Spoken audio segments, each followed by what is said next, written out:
আসসালামু আলাইকুম guys, I am Sajib and welcome my another video. আজকের ভিডিওটা কোনো ব্লগ না, কোনো আমি ফানি ভিডিও বানাবো না। আজকে হচ্ছে তোমাদেরকে এমন একটা জিনিস দেখাবো যেটা হচ্ছে যে আমরা শৈশবেও করতাম, আমাদের ছোট যারা আছে তারাও আজকে সেটাই করতেছে। ছোটবেলায় আমরা একটা সময় ছিল যখন হচ্ছে যে আমরা বাড়ি বাড়ি গিয়ে চাউল উঠিয়ে তারপর হচ্ছে একটা করে আলু, একটা করে টমেটো এগুলো নিয়ে রান্না বান্না করে সবাই একসাথে পার্টির মতো আয়োজন করতাম। তো আজকে আমি বাসা থেকে বের হয়ে দেখতেছি যে আমাদের যারা ছোট ভাই বোন আছে তারা ঠিক সেম কাজটাই করতেছে। তো ভাবলাম কেননা এটা তোমাদের সাথে শেয়ার করা যাক। তাই চলো গিয়ে দেখি আর আজকে কি কি রান্না করতেছি এবং তাদের কাছ থেকে কিছু রিভিউ নেওয়া যাক।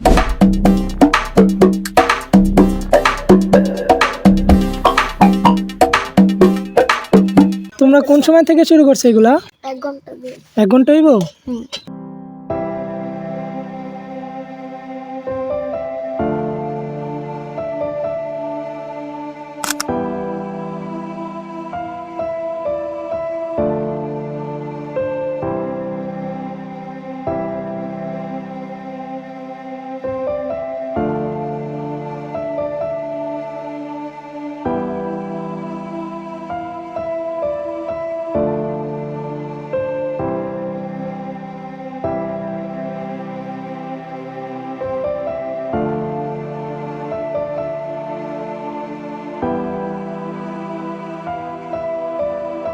সুমাইয়া, এটার মানে শুরুটা করছে কে? ডাল দিয়া। ডাল দিয়া। আজকে কি কি রান্না হয়েছে? আলু ভর্তা হইছে, ডাল হইছে আর হইছে ভাত। আলুর ভর্তা, ডাল। ভাত। তো আমরা কি দাওয়াত পাবো? আমি সিয়াম।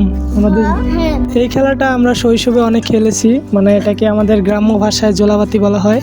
তো আমরা অনেক সময় এটা খেলতাম একত্রে, সবাই বাড়ি বাড়ি গিয়ে চাইল উঠাইয়া তারপরে হচ্ছে 10 টাকা 20 টাকা একত্রে করে তারপর হচ্ছে আমরা এই খেলাটা শুরু করতাম। সুমাইয়া, এটা কি তোমরা কি বাড়ি বাড়ি থেকে চাইল উঠাইছো? তার মানে সেম প্রসেস আমরা যেভাবে করতাম তারাও ঠিক একইভাবে এটা করেছে। তো আসলে এগুলোর মধ্যে আলাদা একটা আনন্দ আছে, তাই না? আজকে আমি সিয়াম, সবাই একসাথে দাওয়াত পাবো নাকি? তো গাইস, আজকের ভিডিওটা এই পর্যন্তই। আর আপনারা কমেন্ট করুন যদি কখনো এই খেলাটা খেলে থাকেন। তো দেখা হচ্ছে পরবর্তী কোনো ভিডিওতে। ততক্ষণ পর্যন্ত সবাই ভালো থাকবেন, সুস্থ থাকবেন। আল্লাহ হাফিজ।